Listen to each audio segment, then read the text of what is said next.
Our Father who art in heaven, hallowed be thy name.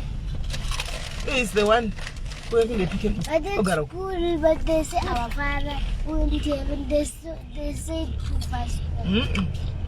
Our Father who art in heaven, give us this day our daily bread. Our daily bread. Forgive us our trespasses.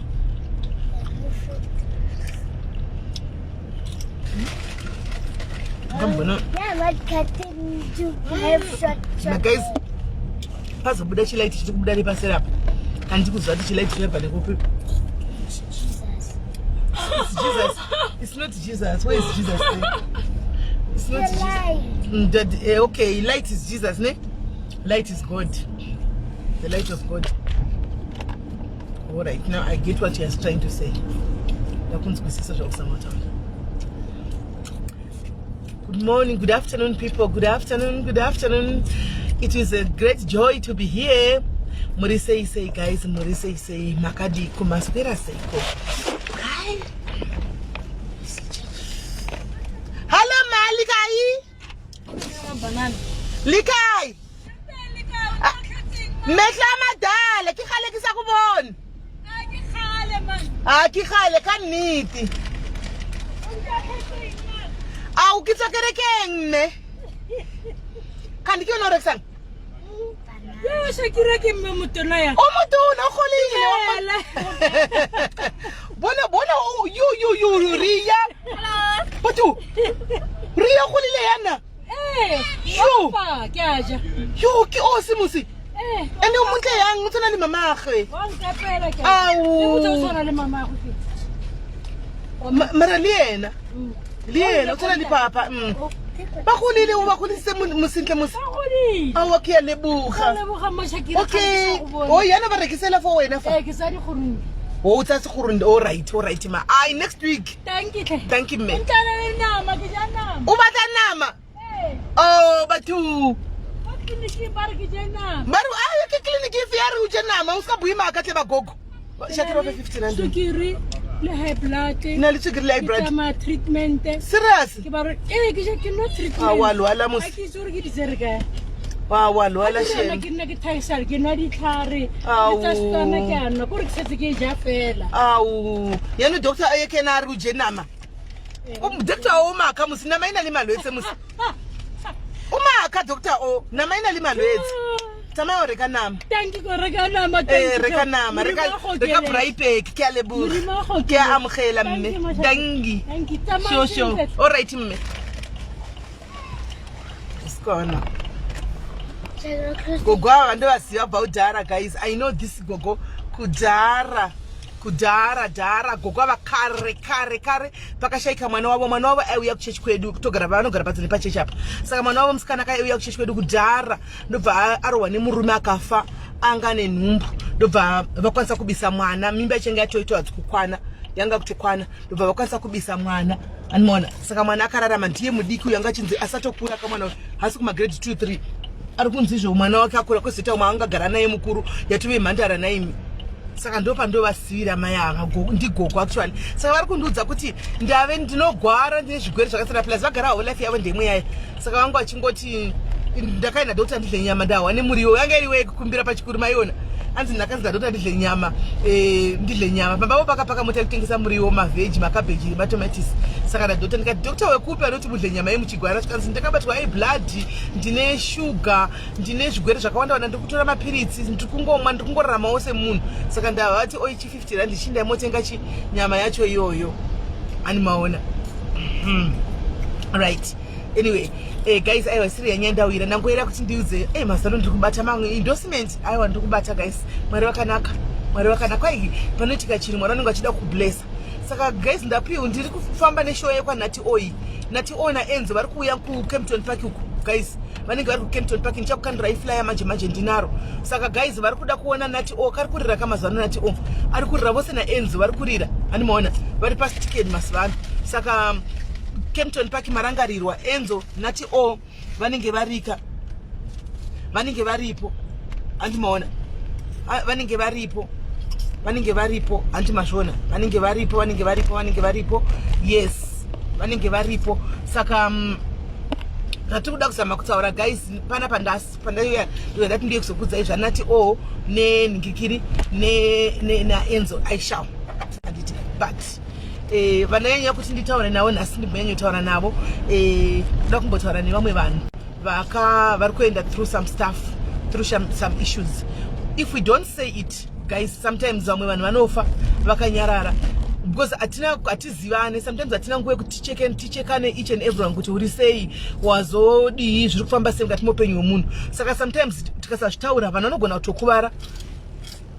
vanogona kutokuvara vakafa nedepression handiti. Saka ndavinga kuti nditaure neavo handitika vakatakura zvakarema panguva inoi, vari kuenda through masituations akasiyana siyana right now handiti mazviona. Vasingazivi kuti situation yavari right now vachabuda kana kuti havabudi handiti.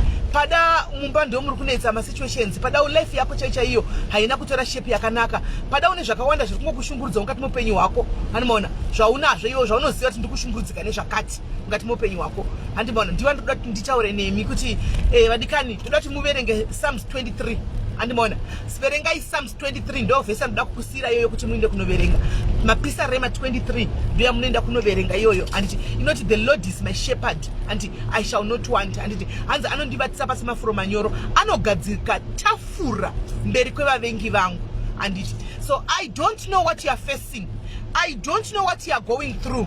Andisi kuziva kuti doctor vakakuti chii kuchipatara, andisi kuziva kuti zviri kufamba sei ngati moupenyu kuti kumba kwako right now situation yemarriage yako yakamira sei, kana kuti vana vari kuita sei ngati moupenyu hwako, kana kuti iwewo une personal issues ako aunawo right now. I don't know, but ndoda ngokusimbisa kuti ninge kuti mudikani, all hope is not lost handiti. All hope is not lost. God is looking and God is watching what you are going through handiti.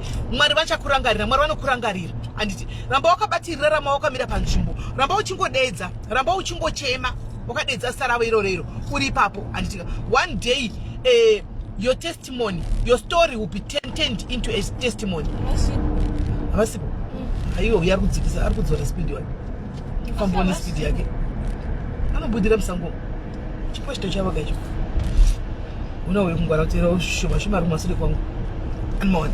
Saka ndozvanachida ngotikurudzira nemashoko anditika guys, muupenyu life inoita ma-ups and down.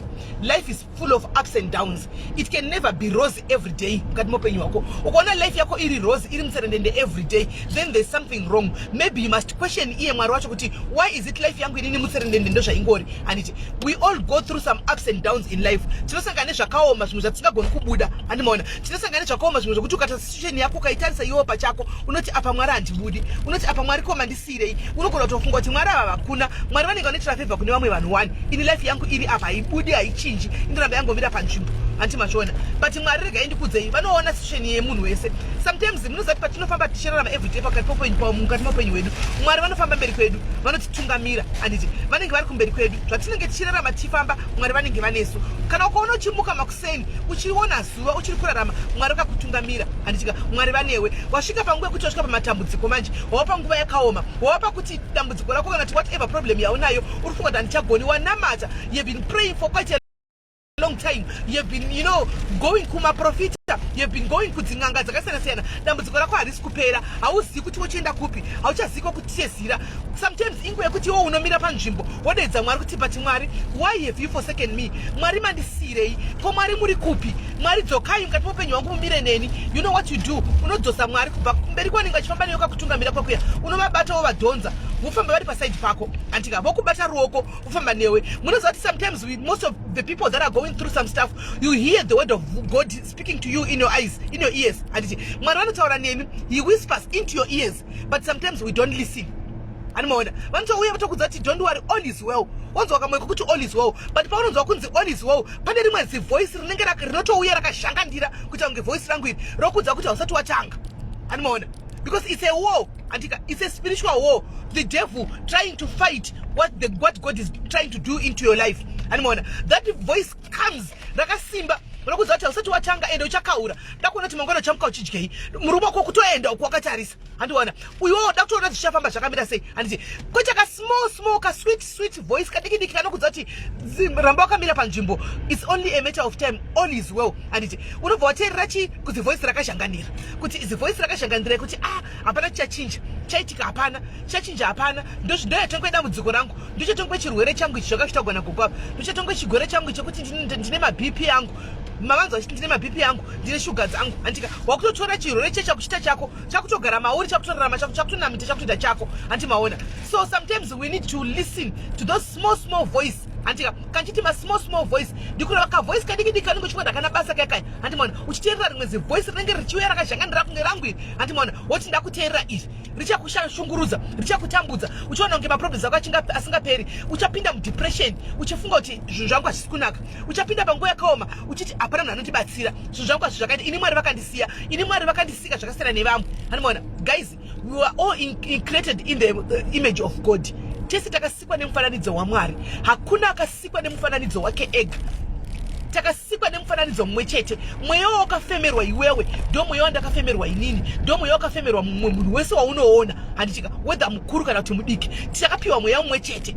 Handichimaona takapiwa mweya umwe chete. Saka Mwari havazombefi vakaita favor yekuti vachateerera munamato wauyu vorega kuteerera munamato wauyu. Handi kana Mwari the same God watotaura nezvake vachigona kuropafadza varoyi cheche vanotakukura zvindege vachienda kwanenge vachienda handika usiku kunodya nyama dzevanhu vanoropafadzwa. Unotomuona achiropafadzwa rinziro nguva vanake vachitoroorwa zvimwe nguva zvichitoendeka kumba kwake handimaona.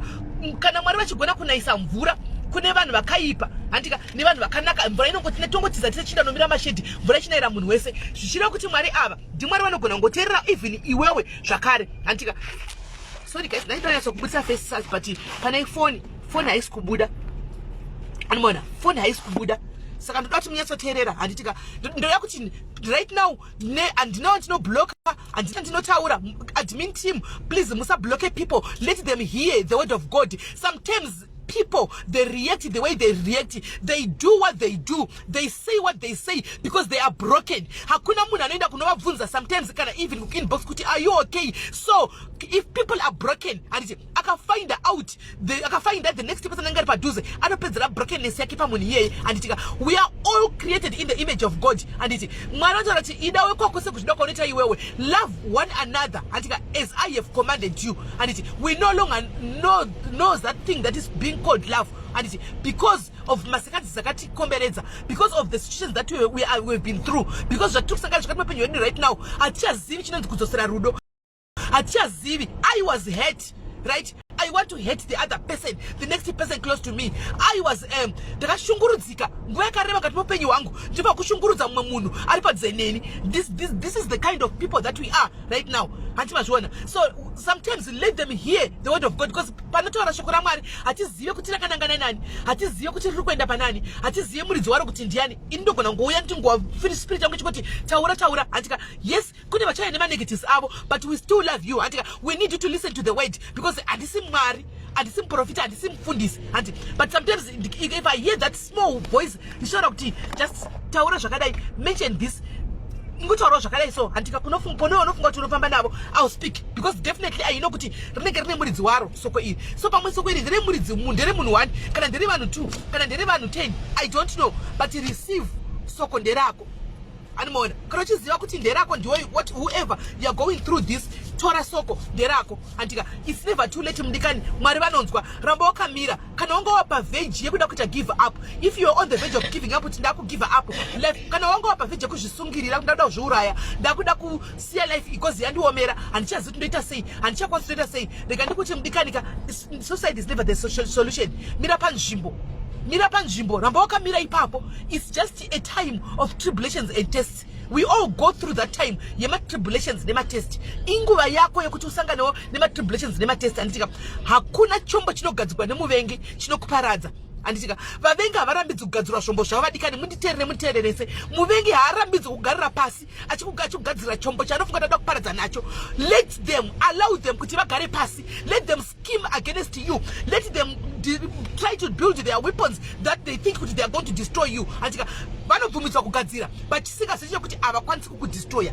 They can sit down vanokwanisa kugadzira zvombo zvavo but kukudestroya they will never avakwanisi kudestroya, avakwanisi kudestroya.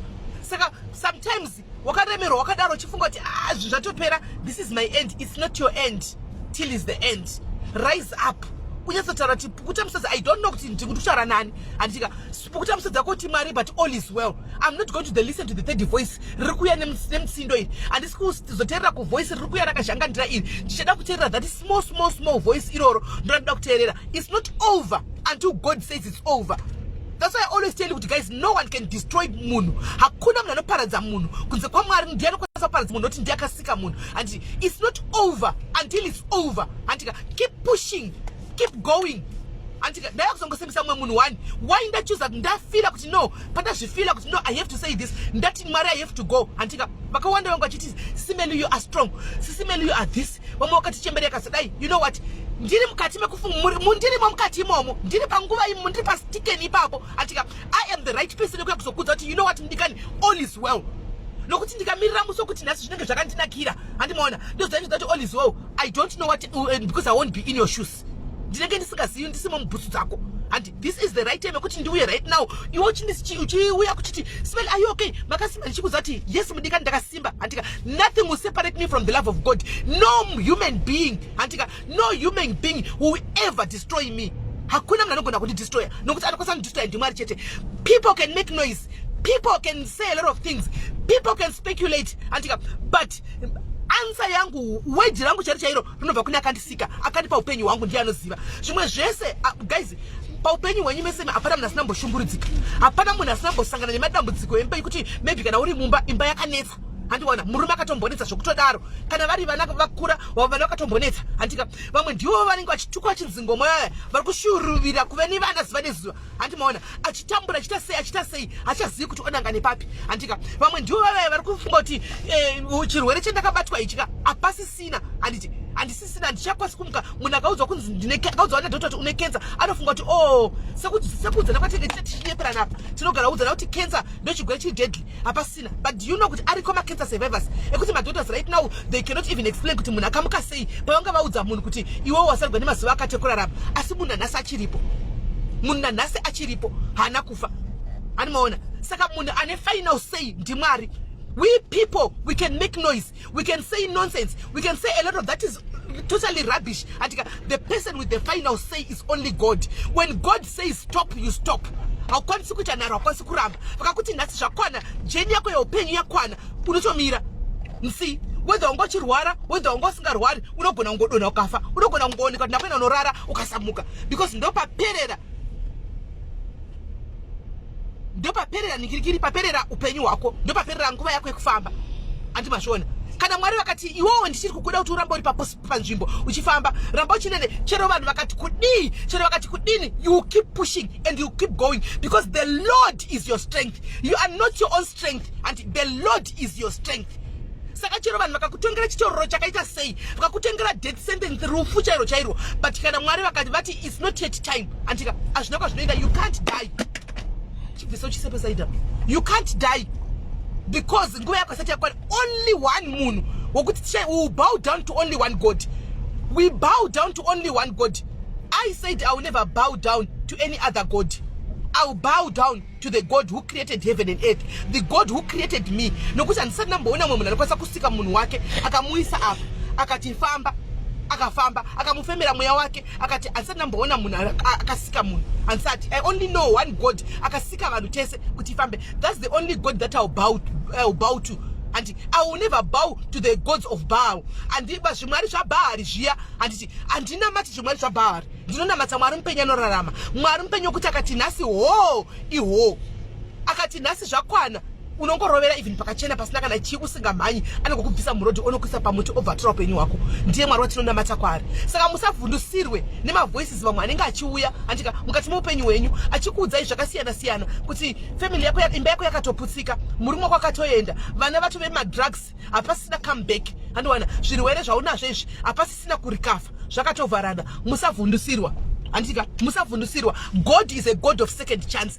Kune vanhu paupenyu hwedu andika vari kurarama right now wokuti ukada kudai you're always reminded of your past. Somebody will come, a demon will come and try to say wakambodai paya wakambodai. Do not listen to the voice of the devil. That is the voice of the devil. You don't dwell in your past, and you are not the person that you are right now because of the past. You are that you are today because of the present and the future.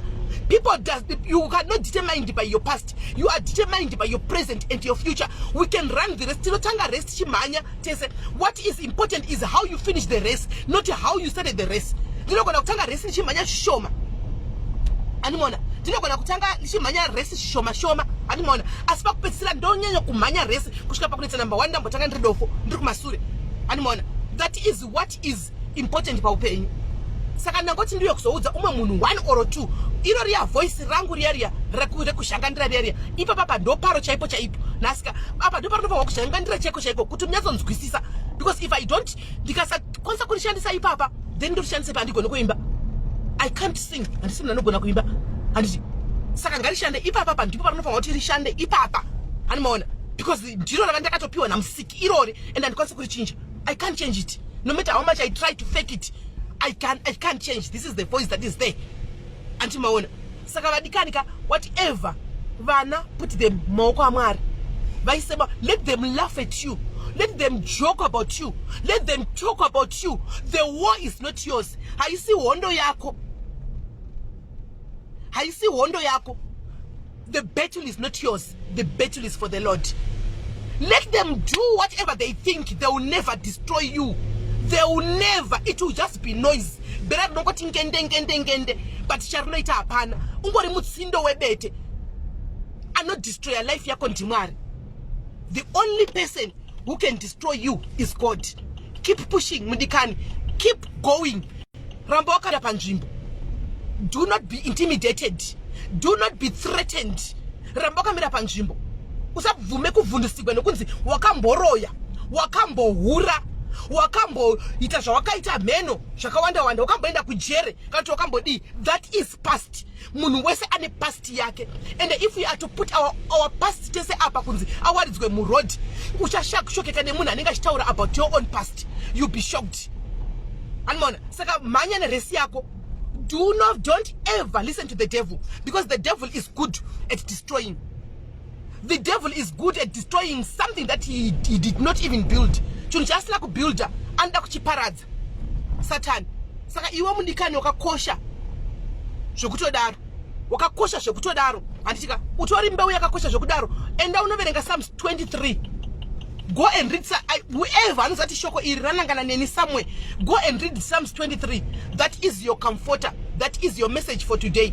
Enda unoverenga ipapo kana wanga wakaremerwa pamoyo pako, go and have peace. Enda unoverenga uwane peace. Kana wanga uchisingafunga kuti situation iyi handiibude, go and read Psalms 23. Uchiona kuti situation yako pamberi paMwari is nothing. Idova harina kana basa. Inopera. It's just a situation. It's a phase of life. My phases not mapinda papenyu, whether publicly or not publicly, but my phases ariko guys. Uri mbama kono sobushka pakushaya chikafu chokunofunga kuti saka vana vantu vapei, saka vana vantu vamedzere ndono varashira kupi. Anoona murume anokunetsa pakuti unoshaya kuti ndoudzani, unoenda kunoudza munhu wese agotadza kana kuti kunge asiri kuteerera. Anoona kuti unga asiri kukuteerera munhu wese unenge uchindikuudza kuti unga asingazvinzwi, because nemhaka yei nekuti yakatakurawo akema problems. Anotori neakema problems anawo kuti awane nguva yekuteerera ako, haana nguva yekuteerera ako. Saka the only munhu ane nguva yekuti haana anoteerera, haana nguva yekukujaja, haana nguva yekuti hateereri shoko yako. Ndinotenga bhepari Aramax kutumire mafutemu. Kuna mari utenga Aramax. Mama ndikuenda kadai. Ivi andis village. Mama. Kubwa posta ni mafuta. Mama. No, you let me go. Something's wrong. What's going on?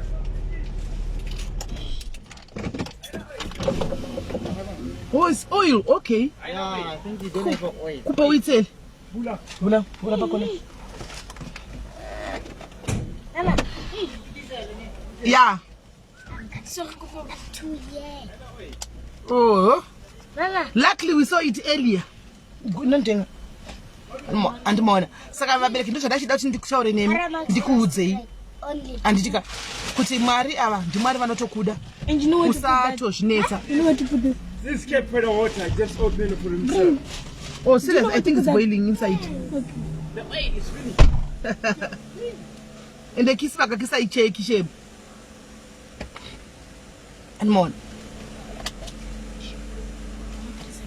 Right, so guys, ndozvadai dangoti ndikudzei nhasi handiziva kuti soko ndiani anga ari muridzi waro chaiko chaiko ari gamuchira kana kuti adii asi take your word, take your word, take your word. Don't ever feel threatened, don't ever feel intimidated guys. Anditika when you feel broken kana wakufila kuti iwewe hapasisina chekuti ukwanise kuita kana kuti kudii wapererwa, think about Smelly. Funga Smelly wewe wanga uchiuya uchitaura nawo because my messages andino receiver mazuva apfuura adarika ndofunga more than kana 1000.5 anmona kana 1000.5 adarika. Just think of Smelly kuti she's still going, she's still there and she soldier on. And vari kuti chiko ndikuchipa live apa kumwe anmona kuti vanhu vakatarisa zvinhu zviri kudaiso anditi unowana answer yako, you be comforted. Exactly, you be comforted. Ramba wakamira panzvimbo, ramba wakamira panzvimbo. Guys, do not listen to those voices dzinoita musindo. Makamboona ndogara ndichikupa mufananidzo kuti ukatora chikafu chakanaka ukachisa pasaidi apa, ukatora tsvina yemunhu kana yembwa ukaisa pasaidi apa, nhunzi dzinowandira kupi? Nhunzi dzinowandira kune tsvina dzichisiya chikafu chakanaka chaunenge waisa pasaidi. Ndo zvinoita Satani. Satani anouya nemutsindo, anouya nemutsindo kufunga kuti uchafunga kuti mutsindo uyu hauperi. Mutsindo uyu is just the devil making noise. To all those of you who are being used by the devil, tinokuti Mwari deva kurangarira vakuitirai zvakanaka. Don't worry, God loves you, God still loves you. You must go to the firm when you have time, because I think Mixing. Hey. Okay, I'll check. Sharp. I'll tell him.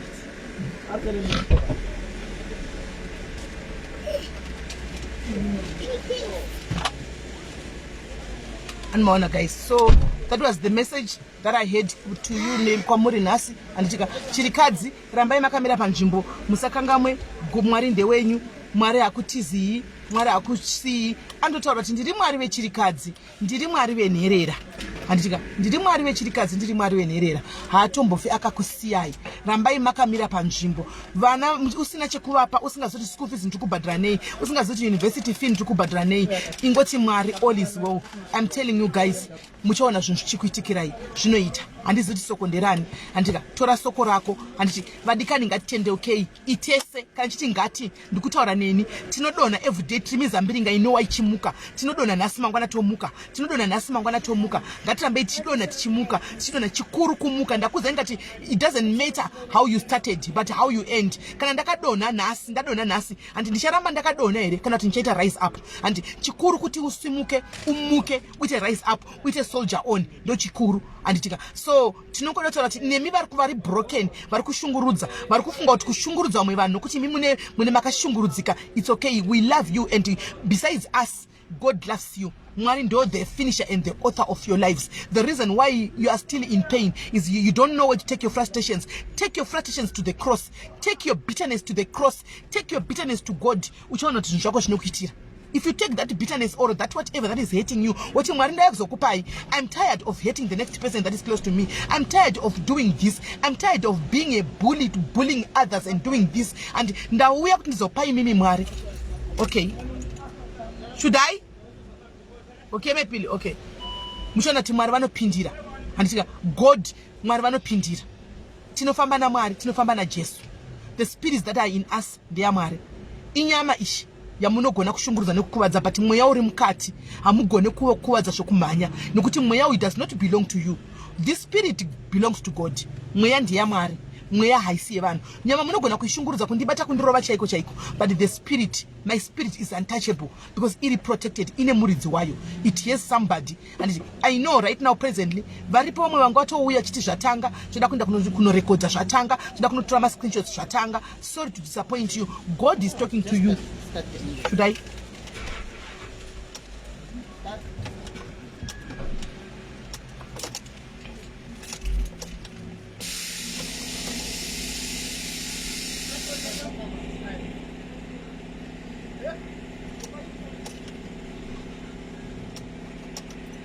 andimbaona. So guys, mwari wakuitei zvakanaka, muswere zvakanaka. God bless you guys. Talk to you later.